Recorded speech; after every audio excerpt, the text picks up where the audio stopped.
11 ఆదివారం గోచర ఫలితాలు. ఓం గణనాన్త్వా గణపతిగం హవామహే కవిం కవీనాముపమశ్రవస్తమం జ్యేష్ఠరాజం బ్రహ్మణస్పద ఆనశృణ్వన్నుతభిశ్చేదసాదనం శ్రీమహాగణాధిపతయే నమో నమః. ప్రణో దేవీ సరస్వతీ వాజేభిర్వాజినీవతీ ధీనామభిత్రియవతు. శ్రీమహాసరస్వత్యై నమో నమః. ఆదిత్యాయ చ సోమాయ మంగళాయ బుధాయ చ గురు శుక్ర శనిభ్యశ్చ రాహవే కేతవే నమః. ప్రేక్షకులకు శుభోదయం. ఈరోజు మే 11వ తేదీ. ఇప్పుడు మనం మే 11వ తేదీ నుండి మే 17వ తేదీ వరకు ఉన్నటువంటి గ్రహచారం ఆధారంగా 12 రాశుల యొక్క గోచర ఫలితాలు మనం చూద్దాం. ఇందులో భాగంగా ఇప్పుడు ముందుగా ఈనాటి పంచాంగ వివరాలు చూద్దాం. స్వస్తి శ్రీ చాంద్రమాన శ్రీ విశ్వావసునామ సంవత్సరం ఉత్తరాయణం వసంతతో వైశాఖ మాసం శుక్లపక్ష చతుర్దశి రాత్రి 7 గంటల 2 నిమిషాల వరకు ఉంది. స్వాతి నక్షత్రం తెల్లవారితే సోమవారం అనగా 5 గంటల 29 నిమిషాల వరకు ఉంది. ఈరోజు వర్జ్యం ఉదయం 9 గంటల 3 నిమిషాల నుంచి 10 గంటల 45 నిమిషాల వరకు ఉంది. అమృత ఘడియలు రాత్రి 7 గంటల 43 నిమిషాల నుంచి 9 గంటల 29 నిమిషాల వరకు ఉన్నాయి.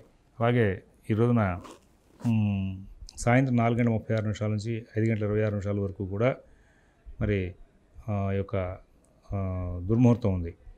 ఈ రోజున విజయవాడకు సూర్యోదయం 5 గంటల 33 నిమిషాలకు, సూర్యాస్తమయం 6 గంటల 19 నిమిషాలకు. ఈ వారంలో ఈ రోజున వైష్ణవ నృసింహ జయంతి, రేపటి రోజున మహావైశాఖి, అలాగే 14వ తారీఖు నాడు వృషభ సంక్రమణం. మరి 14వ తారీఖు నాడు వృషభ సంక్రమణం జరుగుతుంది, రాత్రిపూట జరుగుతుంది కాబట్టి దానికి సంబంధించిన తర్పణాలు 15వ తారీఖు నాడు ఇచ్చుకోవాలి. తర్వాత 16వ తారీఖు సంకటహర చతుర్థి. ఇక్కడ మరి 14వ తారీఖు నాడు రాత్రి 9 గంటల 22 నిమిషాలకి గురువు మిథునంలో ప్రవేశించిన కారణంగా పుష్కరాలు ప్రారంభమవుతున్నాయి. అది 15వ తారీఖు నుంచి పుష్కరాలు. ఈ వారం రోజులు కూడా గ్రహచారాన్ని చూస్తే రాహు, శుక్ర, శని ఈ ముగ్గురు కూడా ఈ వారం రోజులు మీనంలో ఉంటారు. వృషభంలోకి రవి మారుతున్నాడు అనుకున్నాం కదా, 14వ తారీఖు నాడు రాత్రి తెల్లారితే 15గా. మేషంలోనే బుధుడు ఉంటాడు. గురువు 14వ తారీఖు నాడు రాత్రి 9:22 నిమిషాలకి వృషభంలో ప్రవేశిస్తారు. కుజుడు కర్కాటకంలో ఉంటారు, కేతు కన్యలో ఉంటారు. ఇక్కడ అందరూ కూడా గమనించుకోవాల్సిన అంశం, చాలా మంచి అంశం ఒకటి ఉంది. ఇక్కడ పంచాంగాల్లో ఈ గ్రహ సంచారాల రీత్యా ఏవైతే దేశారిష్ట యోగాలుగా చెప్పుకుంటున్నామో ఆ దేశారిష్ట యోగాల్లో బలమైనటువంటి దేశారిష్ట యోగాలు, అందులో భాగంగా షష్టగ్రహ కూటమి, పంచగ్రహ కూటమి. నేను మొన్న 7వ తారీఖు నాడు గోచార ఫలితాలు చెప్పేటప్పుడు చెప్పాను. 7వ తారీఖు నాటి నుంచి 1 by 1 తగ్గుతున్నాయి అని. 6వ తారీఖు రాత్రికి దాడులు జరిగినాయి, మన వాళ్ళు పాకిస్తాన్ దాడి చేశారు. 7వ తారీఖు నుంచి మళ్ళీ ఉధృతం తగ్గింది. ఇక్కడ శని రాహులకి మధ్యలో కూడా దూరం పెరిగిపోయింది. ఇక్కడ దగ్గరలో మరి రాహు కూడా 19వ తారీఖు నాడు కుంభంలోకి వస్తున్నాడు. ఇప్పుడు గురువు కూడా శనికి 3వ ఇంట్లోంచి ఉన్నటువంటి దోషం, బాగా బలమైన దోషం, అది తప్పింది. ఆయన 4వ ఇంట్లోకి మారారు 14వ తారీఖు నాడు. కాబట్టి 14వ తారీఖు వచ్చింది అంటే ఇంకా అనుకూలత పెరుగుతోంది, యుద్ధ వాతావరణం తగ్గుతోంది. అయితే రాహువుతో సంబంధమైనటువంటి వాతావరణంలో ప్రారంభమైనటువంటి యుద్ధ వాతావరణం కాబట్టి, రాహు మోసగాడు కాబట్టి మహా అయితే ఇప్పుడు ప్రస్తుతానికి ఏదో యుద్ధం కొంచెం తగ్గినట్టుగా కనబడి తర్వాత శత్రువులు అయినటువంటి వాళ్ళు మళ్ళీ భారతదేశం మీద అప్పుడప్పుడు దాడులు చేసే అవకాశాలు కూడా ఉన్నాయనుకోవడానికి అవకాశం ఉంది. కారణం ఏంటంటే మనకి ఇక్కడ చాతుర్గ్రహ కూటమి అనేది తరచుగా మళ్ళీ అప్పుడప్పుడు ఏర్పడింది. మీకు మొదటి చెప్తున్నాను, ఇది అమావాస్యల దగ్గరలో ఈసారి ఎప్పుడు లేని కొత్తగా ఈ సంవత్సరం ఎక్కువసార్లు వచ్చింది అని. ఆ నేపథ్యంలో భాగంగా ప్రస్తుతానికి వీళ్ళు యుద్ధ వాతావరణానికి దూరంగా ఉన్నట్టుగా కాస్త సయోధ్య పాటిద్దామని చెప్పి బతిమాలి వెనక్కి వచ్చిన మళ్ళీ ఇదేదైనా వీళ్ళు పనులు చేసే అవకాశం వస్తుంది. 15వ తారీఖు నాడు, సెప్టెంబర్ 15వ తారీఖు నాడు అక్కడ కొంత సమయం చతుర్గ్రహ కూటమి ఉంది. ఆ తర్వాత మళ్ళీ 20 నవంబర్ అక్కడ అమావాస్య ముందు చతుర్గ్రహ కూటమి వచ్చింది కార్తీక మాసంలో. అలాగే మళ్ళీ ఇక్కడ దీంట్లో ఏదంటే మా పుష్యమాసం అంతా కూడా చతుర్గ్రహ కూటమి నడిచింది. అలాగే మళ్ళీ మాఘమాసంలో చతుర్గ్రహ కూటమి నడిచింది. అలాగే మళ్ళీ ఫాల్గుణ మాసంలో కూడా చతుర్గ్రహ కూటమి నడిచింది. ఈ చతుర్గ్రహ కూటమి ఎన్నిసార్లు రావడం అనేది ఒక విచిత్రమైనటువంటి విషయం.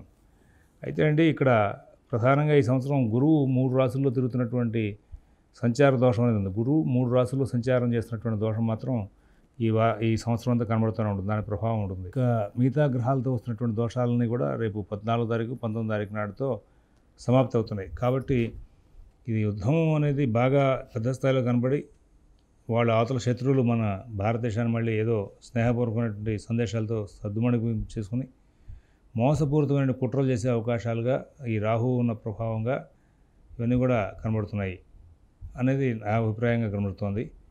అయితే యుద్ధ వాతావరణం, యుద్ధం దీని ప్రభావం మాత్రం ఆ యుద్ధ వాతావరణం ఉంటుంది సంవత్సరం అంతా కూడా. యుద్ధంగా నడిచేది మాత్రం రేపు 19 దాటితే తగ్గిపోతుంది అనేది నా అభిప్రాయం.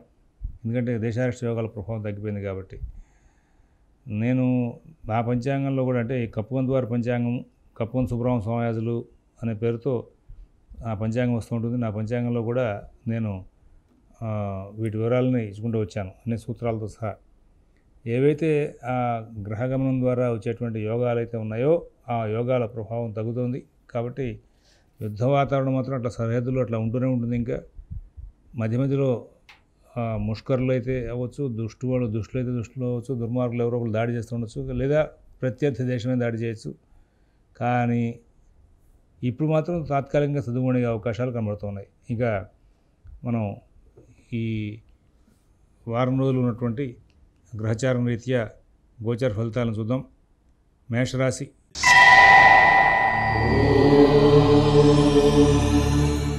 ఈ మేషరాశి వాళ్ళకి ఈ రోజున కార్యక్రమాలని కూడా చక్కగా నడుస్తూ ఉంటాయి. అన్ని కార్యక్రమాలు కూడా ఇబ్బందులు లేకుండా చాలా చక్కగా పూర్తి చేసుకునే ప్రయత్నం చేస్తారు. కానీ పనులన్నీ కూడా వాయిదా వేసే లక్షణాలు మీకు బాగా పెరిగిపోతూ ఉంటాయి. ఈ పనులు వాయిదా వేసే లక్షణాల మూలంగా చాలా పనులు పెండింగ్ పడిపోయే అవకాశం వస్తుంది. పని ఒత్తిడి పెరిగే అవకాశం వస్తుంది. కుటుంబ సభ్యులకి మీకు సరైన సయోధ్య నడవదు. ఉద్యోగ వ్యాపార విషయాల్లో చాలా జాగ్రత్తలు పాటిస్తూ ముందుకు వెళ్ళాలి. నూతన ఉద్యోగ వ్యాపార విషయాల్లో కూడా ప్రత్యేకమైన శ్రద్ధ, జాగ్రత్త కనబరచాలి. ఎవరి వ్యవహారాలను ఎక్కువ కలువ చేసుకోవద్దని చెప్పేసి ప్రత్యేకంగా సూచన చేస్తాం. మీ పనులు మీరు స్వయంగా చూసుకుంటూ ముందుకు వెళ్తే చాలా ఉత్తమంగా ఉంటుంది. అలాగే ఇక్కడ ఈ మోసపూరితమైనటువంటి లక్షణాలు మీ మేషరాశి వాళ్ళకి ఎక్కువగా కనబడుతూ ఉంటాయి ఈ వారం అంతా కూడా. నూతన ఉద్యోగ వ్యాపార విషయాల్లో ఎవరైనా సలహాలు ఇస్తే వాటిని వెంటనే ఇమ్మీడియట్గా అమలు చేయొద్దు. అలాగే రోజువారీ ఉద్యోగ వ్యాపార విషయాల్లో కూడా ఏదైనా సందర్భం వచ్చినప్పుడల్లా దానికి సంబంధించి ఏ పని చేయాలి, ఎలా చేయాలనే విషయాలని సరిగ్గా చూసుకుంటూ ముందుకు వెళ్ళమని, ఇతరుల వ్యవహారాల జోలికి పోవద్దని చెప్పేసి ప్రత్యేకంగా సూచిస్తున్నాం. మిత భాషణ, ఓర్పు, నేర్పు ప్రదర్శిస్తూ ముందుకు వెళ్ళాలి. విదేశీ నివాస ప్రయత్నాలు, స్థిరాస్తి కొనుగోలు ప్రయత్నాలు, కోర్టు వ్యవహారాలు, రుణ వ్యవహారాల్లో కూడా ప్రత్యేకమైన శ్రద్ధ, జాగ్రత్త కనబరుస్తూ ముందుకు వెళ్ళాలి. అశ్విని నక్షత్రం వాళ్ళకి ఈ వారం రోజులు కూడా పనులన్నీ కూడా చాలా చక్కగా పూర్తి చేసినట్టుగా ధైర్యయుక్తమైన బుద్ధి మీరు ప్రదర్శించేందుకు అవకాశాలు ఉంటాయి. అవసరమైన రుణాలు దొరుకుతూ ఉంటాయి. ఈ అశ్విని నక్షత్రానికి సంబంధించినటువంటి వాళ్ళు షేర్ వ్యాపారాలు కూడా బాగా చేస్తారు. విద్యార్థులకు కూడా మంచి ఫలితాలు ఉంటాయి. భరణి నక్షత్రం వాళ్ళకి శారీరక శ్రమ, కుటుంబ వ్యవహారాలు అస్తవ్యస్తంగా పూర్తవడం, ఉద్యోగ వ్యాపార విషయాల్లో ఒత్తిడి ఇవన్నీ కూడా ఉంటూ ఉంటాయి.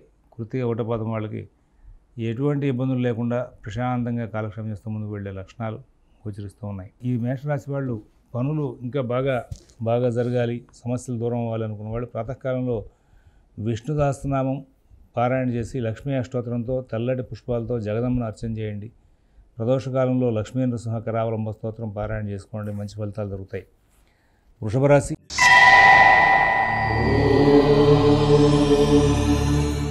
ఆర్థిక లావాదేవీలు చాలా బాగుంటాయి. ఆరోగ్య విషయంలో సత్ఫలితాలు ఉంటాయి. కుటుంబ విషయాలు, ఉద్యోగ వ్యాపార విషయాలు చాలా అద్భుతంగా నడుస్తూ ఉంటాయి. చిన్న సమస్యలు ఉద్యోగ వ్యాపార విషయాల్లో ఉంటాయి. అలాగే కొత్త ఉద్యోగం, కొత్త వ్యాపార ప్రయత్నాల్లో కూడా చిన్న సమస్యలు ఉంటాయి. అన్నింటినీ దాటకుండా ముందుకు వెళ్తారు. ఎటువంటి సమస్య ఎప్పుడు వచ్చినా సరే దాన్ని ఏ విధంగా దాటాలి అనేటువంటి ప్రయత్నాలు చాలా బాగా చేస్తూ ఉంటారు. కొన్ని సందర్భాల్లో బంధువులు, మిత్రులు మీకు బాగా ప్రోత్సాహాన్నిచ్చే అవకాశం వస్తుంది. కొన్ని సందర్భాల్లో మీకు ఒత్తిడి బాగా పెరిగే అవకాశం వస్తుంది. కుటుంబం, ఉద్యోగం, వ్యాపారం విషయాలుగా ప్రత్యేకమైన శ్రద్ధ, జాగ్రత్త కనబరుస్తూ ముందుకు వెళ్ళాలి. విదేశీ నివాస ప్రయత్నాలు, స్థిరాస్తి కొనుగోలు ప్రయత్నాలు, కోర్టు వ్యవహారాలు, రుణ వ్యవహారాల్లో కూడా మీరు కొంచెం ప్రత్యేకమైన జాగ్రత్తలు పాటిస్తూ ముందుకు వెళ్ళాల్సిన అంశాలు ఎక్కువగా గోచరిస్తూ ఉన్నాయి. ఆర్థిక లావాదేవీలు జాగ్రత్త చూసుకోవాలి. ఆరోగ్య విషయంలో ప్రత్యేకమైన జాగ్రత్తలు పాటించాలి. మిత భాషణ, ఓర్పు, నేర్పు ప్రదర్శించాలి. ఏ పని చేసినా కానీ 1-2 సార్లు చేయవలసి వస్తూ ఉంటుంది. అందువల్ల కొంచెం ప్రత్యేకమైన జాగ్రత్తలు పాటిస్తూ ముందుకు వెళ్ళమని చెప్పేసి సూచిస్తున్నాం. ఇక్కడ కృతిక 2, 3, 4 పదాల వాళ్ళకి కుటుంబం, ఉద్యోగం, వ్యాపార విషయాల్లో ఏవో సమస్యలు వెంటాడే అవకాశం వస్తుంది.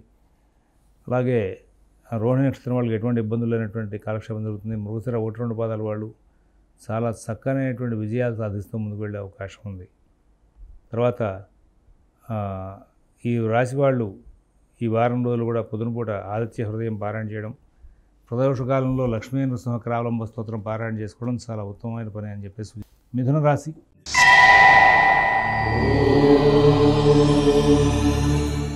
అన్ని పనులు కూడా చాలా చక్కగా నడుస్తూ ఉంటాయి. అందరూ బాగా సహకారం చేస్తూ ఉంటారు.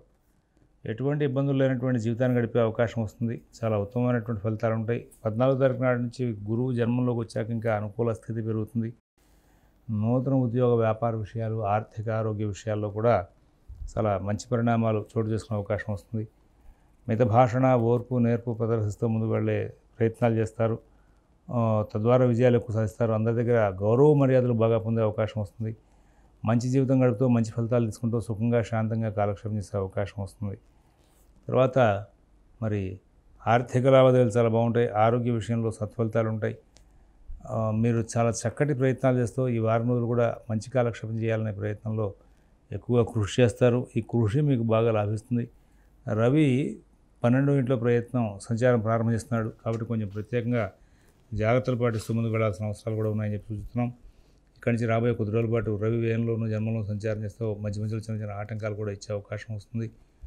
రోజు పొద్దునపూట ఆదిత్య హృదయం పారాయణ చేసుకోండి. ప్రదోషకాలంలో శివాలయంలో శ్రీమాత్రే నమః అని చెప్తూ 11 ప్రదక్షిణాలు చేయండి. తద్వారా మంచి ఫలితాలు ఇంకా పెరిగే అవకాశం వస్తుంది.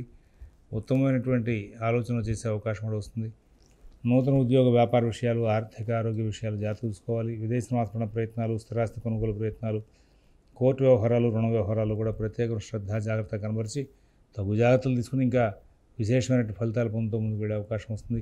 ఏదైనా మిథున రాశి వాళ్ళకి ప్రస్తుతం గురువు కూడా జన్మంలోకి వస్తున్న కారణంగా అభివృద్ధి వైపు ప్రయాణం చేసే అవకాశాలు చాలా ఎక్కువగా గోచరిస్తున్నాయి. అన్ని విధాలా కూడా లాభదాయకమైనటువంటి ఫలితాలు పొందుతూ విజయాలు సాధించుకుంటూ ముందుకు వెళ్ళే అవకాశం వస్తుంది. తర్వాత మృగశిర 3-4 పాదాల వాళ్ళకి ఉద్యోగ వ్యాపార విషయాల్లో మీకు చాలా అభివృద్ధి ఉంటుంది. ఆరుద్ర నక్షత్రం వాళ్ళు చాలా కార్యక్రమాలను విజయవంతం చేసుకుంటూ ముందుకు వెళ్ళే అవకాశం ఉంది. పునర్వసు 1-2-3 పాదాల వాళ్ళకి ఎటువంటి ఇబ్బందులు లేనటువంటి జీవితాన్ని గడిపే అవకాశాలు గోచరిస్తూ ఉన్నాయి. తర్వాత ఈ రాశి వాళ్ళు అవకాశాన్ని పురస్కరించుకుని మీరు నిత్యం కూడా ఈ యొక్క కార్యక్రమాలను విజయవంతం చేసుకోవాలనే ఉద్దేశంతో అవకాశం కుదిరితే లక్ష్మీ నృసింహకరావలంబ స్తోత్రం నెంబర్ ఆఫ్ టైమ్స్ పొద్దున్న సాయంత్రం లోపు పారాయణ చేస్తూ ఉండండి. తద్వారా కార్యక్రమాలను కూడా తొందరగా పూర్తయి విజయాలు సాధిస్తూ ముందుకు వెళ్ళే అవకాశం వస్తుంది. విద్యార్థులకు, రైతులకు కూడా ఈ కార్యక్రమాల వలన లక్ష్మీ నృసింహకరావలంబ స్తోత్ర పారాయణ వలన చాలా మంచి ఫలితాలు పెరిగే అవకాశం వస్తుంది. తర్వాత కర్కాటక రాశి.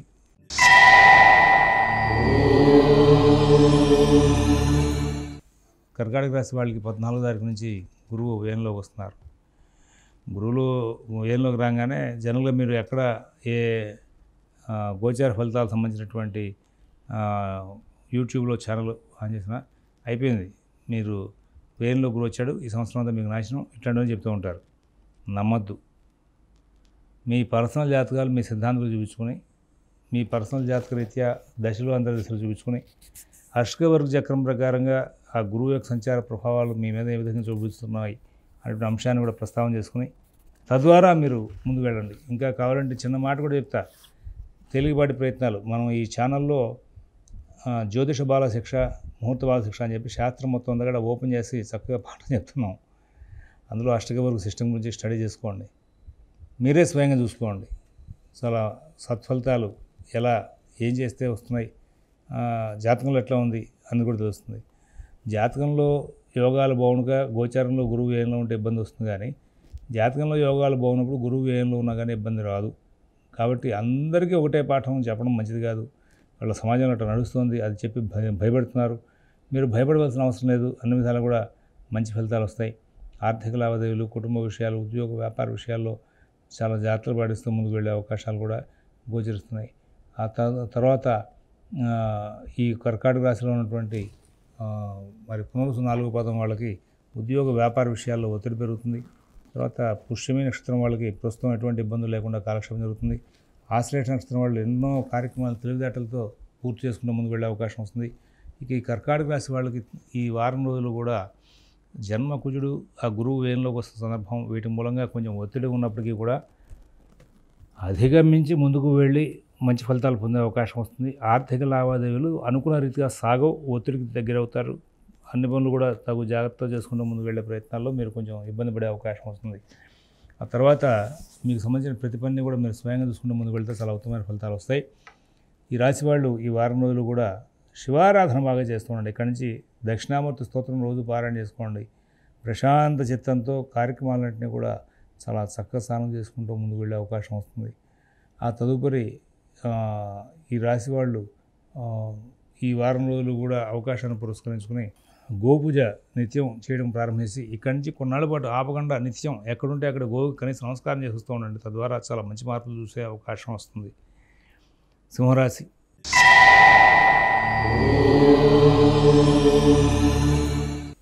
అన్ని పనులు కూడా చాలా కూలంకషంగా పరిశీలించి జాగ్రత్తగా నిర్ణయాలు తీసుకుంటూ ముందుకు వెళ్తారు. ఏ పని చేయొచ్చు, ఏ పని చేయకూడదు అనే విషయంలో మంచి క్లారిటీ కలిగి ఉంటారు. కుజుడు వ్యయంలో ఉండి అష్టమంలో రాహు శని శుక్రులు ఉండి కూడా ఇక్కడ ఈ సింహరాశి వాళ్ళకి ఈ వారంలో శత్రువుల మీద విజయాలు సాధించేటువంటి లక్షణాలు బాగా పెరుగుతూ ఉంటాయి. అలాగే ఉద్యోగ వ్యాపార విషయాల్లో చాలా ఒత్తిడిని అధిగమిస్తూ ముందుకు వెళ్ళే అవకాశం వస్తుంది. మరి ఆర్థిక లావాదేవీలు, కుటుంబ విషయాలు చాలా బాగా చూసుకుంటారు. మిత భాషణ, ఓర్పు, నేర్పు చాలా చక్కగా ప్రదర్శించి మంచి జీవితాన్ని గడుపుతూ ముందుకు వెళ్ళే అవకాశం వస్తుంది. విదేశీ నివాస ప్రయత్నాలు, స్థిరాస్తి కొనుగోలు ప్రయత్నాలు, కోర్టు వ్యవహారాలు, రుణ వ్యవహారాల్లో కూడా చాలా మంచి ఫలితాలు ఉంటాయి. ఆటంకాలు ఇచ్చేటువంటి పనులు కూడా ఉంటాయి. ఆటంకాలను సరి చేసుకుని ముందుకు వెళ్ళే అవకాశం వస్తుంది. మఘా నక్షత్రం వాళ్ళు ఉద్యోగ వ్యాపార విషయాల్లో సత్ఫలితాలు పొందుతారు. పుబ్బా నక్షత్రం వాళ్ళకి కుటుంబ సౌఖ్యం చాలా బాగుంటుంది. ఉత్తర ఒకటో పాదం వాళ్ళకి ఎటువంటి సమస్యలు వచ్చినా సరే తెలివిగా, ఓర్పుగా దాటుకుంటూ ముందుకు వెళ్ళే లక్షణాలు ఉంటాయి. ఈ సింహరాశి చెందినటువంటి షేర్ వ్యాపారులకి, విద్యార్థులకి, రైతులకి, ఫైనాన్స్ వ్యాపారులకి అందరికీ కూడా గురువు ప్రస్తుతం 14 తారీఖు నుంచి లాభంలో ఉంటూ చాలా మంచి ఫలితాలు ఇచ్చే అవకాశం వస్తుంది. చాలా జాగ్రత్తగా వ్యవహరించుకుంటూ సత్ఫలితాలు ఇచ్చుకుంటూ ముందుకు వెళ్ళే అవకాశం వస్తుంది. ఇంకా వ్యయంలో కుజుడు అట్లాగే ఉన్నాడు కాబట్టి అవకాశం వరకు సుబ్రహ్మణ్య ఆరాధన చేస్తూ ఉంటే మీకు ఆ వ్యయ కుజుడు యొక్క సంచార ప్రభావాలు మీ మీద పడకుండా చాలా ఉత్తమంగా ఫలితాలు తీసుకుంటూ ముందుకు వెళ్ళే అవకాశం వస్తుంది. తదుపరి కన్యారాశి.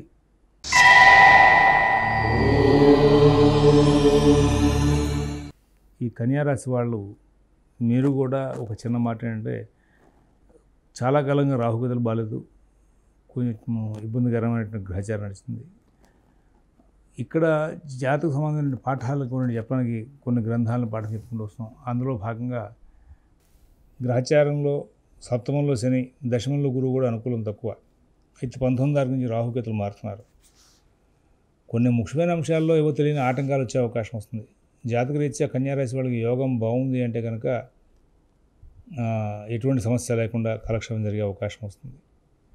జాతకంలోనూ దశలు అంతర్దశల రీత్యా సమస్యలు ఉన్నాయి. ఇక్కడ గోచారం కూడా అనుకూలం లేదు అన్నప్పుడు కొంచెం ఇబ్బందులు పెరిగే అవకాశం వస్తుంది. మీరు మానసికంగా ఏదో కొంచెం వేదాంత ధోరణితోనో, కొంచెం ధైర్యయుక్తమైన బుద్ధితోనో ఏదైనా ప్రవర్తిస్తుంటారు. అయినప్పటికీ కూడా మీరు సరైన నిర్ణయాలు తీసుకుంటూ ముందుకు వెళ్ళే రీతిగా గట్టిగా ప్రయత్నం చేస్తేనే ఏదైనా కొంచెం జాగ్రత్తలు పడే అవకాశం వస్తుంది. విదేశీ నివాస ప్రయత్నాలు, స్థిరాస్తి కొనుగోలు ప్రయత్నాలు, కోర్టు వ్యవహారాలు, రుణ వ్యవహారాల్లో మీరు కొంచెం ప్రత్యేకమైన జాగ్రత్తలు పాటించాల్సిన అవసరం ఉంది. ఎన్ని చెప్పినా తొందరపాటు నిర్ణయాలు తీసుకోవడం కానీ, ఏమరపాటుగా ప్రవర్తించడం కానీ, పని మీద లక్ష్యం లేకుండా ఉండడం కానీ ఇవన్నీ పనికిరాదని చెప్పి సూచిస్తున్నాం. అనుకున్న రీతిగా అనుకున్నటువంటి పనులు సరిగా జరిగే అవకాశాలు లేవు. మరి నూతన ఉద్యోగ వ్యాపార విషయాలు కూడా సరిగా సాగవని చెప్పాలి. తొందరపాటుగా మీరు కొత్త ప్రయత్నాలు ప్రారంభించద్దని చెప్పేసి కన్యారాశి వాళ్ళకి సూచిస్తున్నాం. గత సమస్యలను పరిష్కరించుకోవడం కోసం ఎక్కువ కృషి చేయాల్సి వస్తుంది. ఇక్కడ మీకున్నటువంటి ప్రతి అంశాన్ని కూడా మీ కుటుంబ సభ్యులతో కూర్చొని మాట్లాడుకుని తర్వాత జాగ్రత్తలు తీసుకుని నిర్ణయాలు తీసుకుని ముందుకు వెళ్ళే ప్రయత్నం చేసుకోమని చెప్పి సూచిస్తున్నాం. విదేశీ నివాస ప్రయత్నాలు, స్థిరాస్తి కొనుగోలు ప్రయత్నాలు, కోర్టు వ్యవహారాలు, రుణ వ్యవహారాల్లో మీరు చేసేటువంటి ప్రయత్నాలను కూడా చాలా మటుకు సక్సెస్ అవుతుంటాయి. కొన్ని ఒత్తిడినిస్తూ ఉంటాయి. ఇట్లాంటి సందర్భాల్లో కొంచెం ఇబ్బంది పడే అవకాశం వస్తుంది. విదేశీ నివాస ప్రయత్నాలకు వెళ్ళేవాళ్ళు ఎవరైనా ఆశ్రయించి ఎవరైనా కొన్ని పనులు వాళ్ళ ద్వారా చేయించుకోవాల్సి వస్తుంది. నమ్మకమైన వ్యక్తుల్ని మీరు ఆశ్రయించడానికి అలవాటు పడండి. ఉత్తర 2, 3, 4 పాదాల వాళ్ళకి కుటుంబం, ఉద్యోగం, వ్యాపార విషయాల్లో ఒత్తిడి పెరుగుతుంది. హస్త నక్షత్రం వాళ్ళకి సమస్యాత్మకమైన కాలం నడుస్తోంది. వాళ్ళకి చికాకులు బాగా పెరిగే అవకాశం వస్తుంది. చిత్త 1, 2 పాదాల వాళ్ళకి ఎటువంటి సమస్యలు లేకుండా కాలక్షేపం జరిగే అవకాశం వస్తుంది. అవకాశాన్ని పురస్కరించుకుని ప్రాతకాలంలో ఆంజనేయ స్వామివారి దేవస్థానంలో శ్రీరామ శరణమమ అని చెప్తూ 11 ప్రదక్షిణాలు చేయండి. ప్రదోషకాలంలో మీరు ప్రతి పనికి కూడా సంబంధించి విజయాలు సాధించడం కోసం చెప్పేసి శివాలయంలో 11 ప్రదక్షిణాలు చేసి అక్కడ శ్రీమాత్రే నమః నామం చెప్తే 11 ప్రదక్షిణాలు చేసి అక్కడే కూర్చుని కాలభైరవాష్టకం పారాయణ చేసుకోండి. తద్వారా మంచి పనులు వచ్చే అవకాశం వస్తుంది. తర్వాత తులారాశి.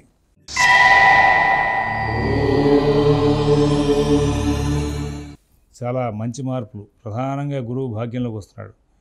ఈ వారం నుంచి వీళ్ళకి చాలా మంచి మార్పులు జరుగుతాయి. ఉద్యోగ వ్యాపార విషయాలు బాగుంటాయి. ఆర్థిక ఆరోగ్య విషయాలు బాగుంటాయి. విదేశీ నివాసపరణ ప్రయత్నాలు, స్థిరాస్తి కొనుగోలు ప్రయత్నాలు, కోర్టు వ్యవహారాలు, రుణ వ్యవహారాల్లో మంచి ఫలితాలు ఉంటాయి.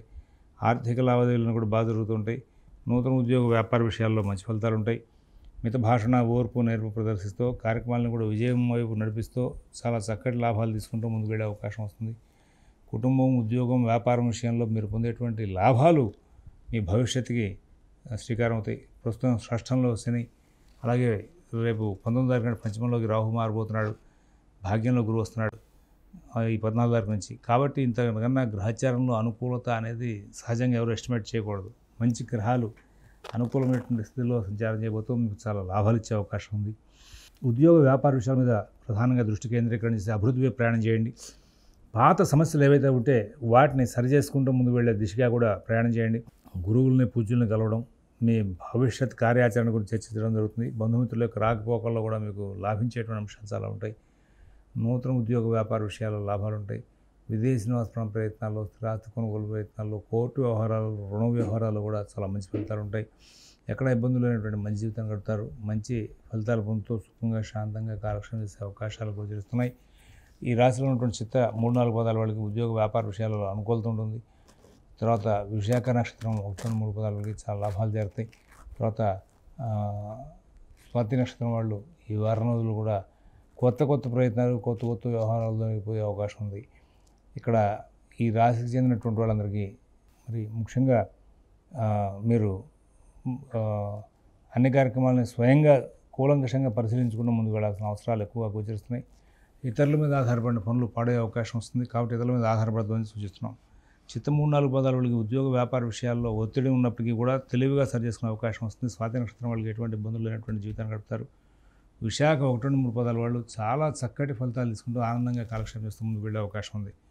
తర్వాత వృశ్చిక రాశి.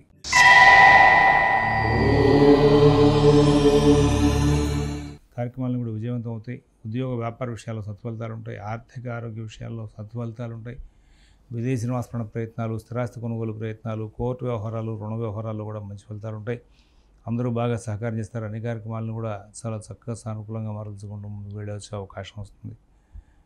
అన్ని కార్యక్రమాలను కూడా ఈ మనకి సంబంధించినటువంటి ప్రతి కార్యక్రమాన్ని కూడా స్వయంగా చేసుకోవడం మూలంగా చాలా విజయాలు సాధించే అవకాశం వస్తుంది. నూతన ఉద్యోగ వ్యాపార విషయాలు కూడా చక్కటి ప్రయత్నాలు జరుగుతాయి. చక్కటి ఆలోచనలు జరిగే అవకాశం వస్తుంది. విదేశీ నివాసపరణ ప్రయత్నాలు, స్థిరాస్తి కొనుగోలు ప్రయత్నాలు, కోర్టు వ్యవహారాలు, రుణ వ్యవహారాలు కూడా చాలా చక్కనైనటువంటి ఫలితాంశాలు వచ్చే అవకాశం వస్తుంది. విశాఖ 4వ పాదం వాళ్ళు మరి ఆర్థిక లావాదేవీలను చాలా చక్కగా నడుపుకుంటూ ముందుకు వెళ్తారు. అనురాధ నక్షత్రం వాళ్ళు కుటుంబ విషయాల్లో చాలా మంచి ఫలితాలు పొందుతారు. జ్యేష్ఠ నక్షత్రం వాళ్ళు వృత్తి విషయంగా చాలా లాభాలు అందుకునే అవకాశం ఉంది. అవకాశం పురస్కరించుకుని ఇంకా చాలా సత్ఫలితాలు రావాలి అనుకున్నప్పుడు ఉదయాన్నే స్నానం చేసి సూర్యభగవాన్ని నమస్కారం చేసుకోవడం వల్ల చాలా మంచి జరుగుతుందని చెప్పి సూచిస్తూ ఉన్నాం. ధనురాశి.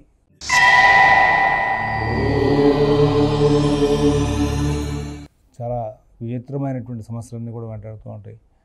ఉద్యోగ విషయంలో, వ్యాపార విషయంలో కొంచెం ఇబ్బందికరమైన ఘటనలు ఎదురవడం, వాటిని సరి చేసుకోవడం సరిపోతుంది. అయితే గురువు యొక్క మార్పు చాలా మటుకు అనుకూలించేదే. రాబోయే కాలంలో 19వ తారీఖు రాహు కూడా మారుతున్నారు. ఈ కారణం చేత మీకు అభివృద్ధి వైపు ప్రయాణం చేసే అవకాశం వస్తుంది. మంచి నిర్ణయాలు చేసే అవకాశం వస్తుంది. ఎవరు మనకు సహకరిస్తారు, ఏ వ్యక్తి మనకి అనుకూలించే అవకాశం ఉంది, ఏ వ్యక్తి ప్రతికూలించే అవకాశం ఉంది అనేటువంటి విషయంలో ఓ చక్కటి క్లారిఫికేషన్ కలిగి దాని ద్వారా మీరు అన్ని పనులు కూడా వేగవంతం చేసుకుంటూ ముందుకు వెళ్ళే అవకాశం వస్తుంది. నూతన ఉద్యోగ వ్యాపార విషయాలు, ఆర్థిక ఆరోగ్య విషయాలు అన్నీ కూడా చాలా జాగ్రత్తగా నడుపుకుంటూ ముందుకు వెళ్ళే లాభాలు అందుకుంటారు. మిత భాషణ, ఓర్పు, నేర్పు ప్రదర్శిస్తూ చాలా లాభాలు అనుకునే అవకాశం ఉంది. మూల నక్షత్రం వాళ్ళకి ఆర్థిక లావాదేవీలు చాలా బాగుంటాయి. పూర్వ నక్షత్రం వాళ్ళకి అన్ని కార్యక్రమాలను కూడా విజయవంతం చేసుకునే అలవాటు ఉంది. ఆ విధమైన ప్రయత్నంలో మీరు సక్సెస్ అయ్యే అవకాశం వస్తుంది. ఉత్తరాషాఢ 1వ పాదం వాళ్ళకి ఎటువంటి ఇబ్బందులు లేనటువంటి జీవితాన్ని గడిపే అవకాశం ఉంది. ఈ ధనురాశిలో ఉన్నటువంటి వాళ్ళందరికీ కూడా మరొక ముఖ్యమైనటువంటి విషయం ఏంటంటే చాలా మంచి కాలం ప్రారంభమైంది. మంచి నిర్ణయాలు తీసుకుంటే తొందరగా పనులు పూర్తి చేసుకుని ముందు వెళ్ళే అవకాశం బాగా గోచరిస్తుంది. మకర రాశి.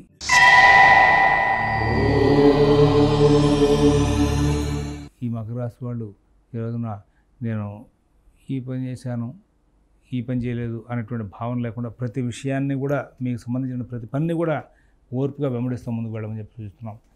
ఎవరి వ్యవహారాలను ఎక్కువ కలగజేసుకోవద్దు. మీ పనులు మీరు స్వయంగా చూసుకోండి.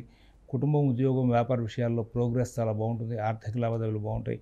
రుణాలు కావాల్సిన విధంగా సమకూరుతూ ఉంటాయి. కొత్త రుణాలు కూడా చేయవలసి వస్తూ ఉంటుంది. కుజగురువులు ఇద్దరు కూడా బాలేదు కాబట్టి కొంచెం కుజగురువులు ఇద్దరికి కూడా శాంతి చేయించుకోవడం మంచిది. నూతన ఉద్యోగ వ్యాపార విషయాలు, ఆర్థిక ఆరోగ్య విషయాల్లో ప్రత్యేకమైన జాగ్రత్తలు పాటించాలి. విదేశీ నివాస ప్రయత్నాలు, స్థిరాస్తి కొనుగోలు ప్రయత్నాలు, కోర్టు వ్యవహారాలు, రుణ వ్యవహారాల్లో అందరూ బాగా సహకారం చేసే అవకాశం ఉంది. అన్ని పనులు కూడా బాగా ఆనందంగా విజయం వైపు నడుపుకుంటూ ముందుకు వెళ్ళే అవకాశం వస్తుంది.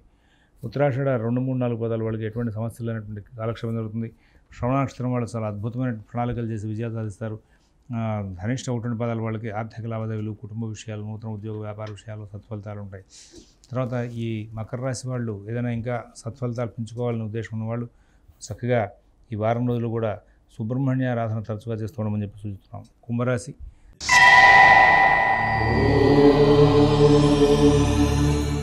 నూతన ఉద్యోగ వ్యాపార విషయాల్లో లాభాలు ఉంటాయి. ఆర్థిక ఆరోగ్య విషయాలు చాలా బాగుంటాయి. విదేశీ నివాస ప్రయత్నాలు, స్థిరాస్తి కొనుగోలు ప్రయత్నాలు, కోర్టు వ్యవహారాలు, రుణ వ్యవహారాల్లో కూడా చాలా చక్కనైన ఫలితాలు సాగుతాయి. విదేశీ నివాస ప్రయత్నాలు ఉన్న వాళ్ళకి ఓర్పుగా, సహనంగా కార్యక్రమాలను విజయం సాధించే అలవాటు ఉంటుంది. ఆర్థిక లావాదేవీలు బాగుంటాయి. ఆర్థిక సౌకర్యాలు కూడా బాగుంటాయి. రుణ సౌకర్యాలు బాగుంటాయి. ఉద్యోగ వ్యాపార విషయాలు అధికారుల దగ్గర చెప్పి తోడ్పాటు బాగుంటుంది. ధనిష్ట 3, 4 పదాల వాళ్ళకి అన్ని కార్యక్రమాలు కూడా విజయం సాధించేందుకు వీలుగా ప్రచారం అనుకూలంగా ఉంది. శతభిష నక్షత్రం వాళ్ళు ఎటువంటి ఇబ్బందులు లేనటువంటి జీవితాన్ని గడుపుతారు. పూర్వభద్ర 1, 2, 3 పదాల వాళ్ళకి కుటుంబ విషయాలు, ఉద్యోగ వ్యాపార విషయాలు, ఆర్థిక ఆరోగ్య విషయాలు సత్ఫలితాలు ఉంటాయి. ఈ రాశి వాళ్ళు ఇంకా అనుకూల స్థితి కావాలనుకున్నప్పుడు ప్రదోష కాలంలో దక్షిణామూర్తి స్తోత్రం పారాయణ చేస్తూ ఉంటే బాగుంటుందని చెప్పి సూచిస్తున్నాం.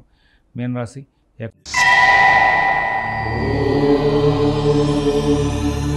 ఇక్కడ ఏ పని చేసినా కానీ ఒకసారి ఓర్పుగా వ్యవహరించడం మంచిది. నూతన ఉద్యోగ విషయాలు బాగుంటాయి. వ్యాపార విషయాలు బాగుంటాయి. విదేశీ నివాస ప్రయత్నాలు, స్థిరాస్తి కొనుగోలు ప్రయత్నాలు, కోర్టు వ్యవహారాలు, రుణ వ్యవహారాల్లో కూడా మరి చాలా చక్కనైనటువంటి ఫలితాంశాలు తీసుకునే అవకాశం వస్తుంది. మీ పనులను కూడా మీరు స్వయంగా చూసుకుని ముందుకు వెళ్ళండి. అలాగే ఆర్థిక లావాదేవీలు, కుటుంబ విషయాలు, నూతన ఉద్యోగ వ్యాపార విషయాలు, విదేశీ నివాస ప్రయత్నాలు ఇవన్నీ కూడా మీరు స్వయంగా చూసుకుంటూ ముందుకు వెళ్తే చాలా మటుకు మంచి ఫలితాలు వచ్చే అవకాశం ఉంది. ఎటువంటి ఇబ్బందులైనా సరే తేలిగ్గా దాటుకుంటూ ముందుకు వెళ్ళే అవకాశం వస్తుంది. మీనరాశి వాళ్ళకి ప్రస్తుతం ఉన్నటువంటి గ్రహచార రీత్యా అన్ని కార్యక్రమాలను కూడా స్వయంగా చూసుకుంటూ ముందుకు వెళ్ళడం వల్ల లాభాలు పెరిగే అవకాశం వస్తుంది. కొంచెం ఎవరి మీద ఆధారపడితే అవి ఇబ్బందులు వచ్చే అవకాశం ఉంది. ఉద్యోగ వ్యాపార విషయాల్లో మంచి మార్పులు తీసుకుంటే గురువు యొక్క సంచార మార్పు మీకు భవిష్యత్తుకి చక్కటి ప్రణాళికలు చేస్తుంది. నూతన ఉద్యోగ వ్యాపార విషయాలు సత్ఫలితాలు వస్తాయి. విదేశీ నివాస ప్రయత్నాలు, స్థిరాస్తి కొనుగోలు ప్రయత్నాలు, కోర్టు వ్యవహారాలు, రుణ వ్యవహారాలు కూడా చాలా చక్కటి ఫలితాలు తీసుకుంటారు. మిత భాషణ, ఓర్పు, నేర్పు ప్రదర్శిస్తూ ముందుకు వెళ్ళే అవకాశం వస్తుంది. ఈ రాశిలో ఉన్నటువంటి పూర్వభద్ర 4 పాదం వాళ్ళు ఆర్థిక ఆరోగ్య విషయాలని కొంచెం జాగ్రత్త చూసుకోవాలి. అలాగే ఉత్తరాభద్ర నక్షత్రం వాళ్ళకి ఉద్యోగ వ్యాపార విషయాల్లో ఇబ్బందులు వచ్చే అవకాశం ఉంది. రేవతి నక్షత్రం వాళ్ళకి ప్రత్యేకంగా జాగ్రత్తలు పాటిస్తూ ముందుకు వెళ్లాల్సిన అవసరాలు ఎక్కువగా ఉన్నాయని చెప్పి సూచిస్తూ స్వస్తి ప్రజాభ్యః పరిపాలయంతాం న్యాయేన మార్గేణ మహీన్మహీషాః గోబ్రాహ్మణేభ్యః శుభమస్తు నిత్యం. లోకాః సమస్తాః సుఖినో భవంతు. ఓం తత్సత్.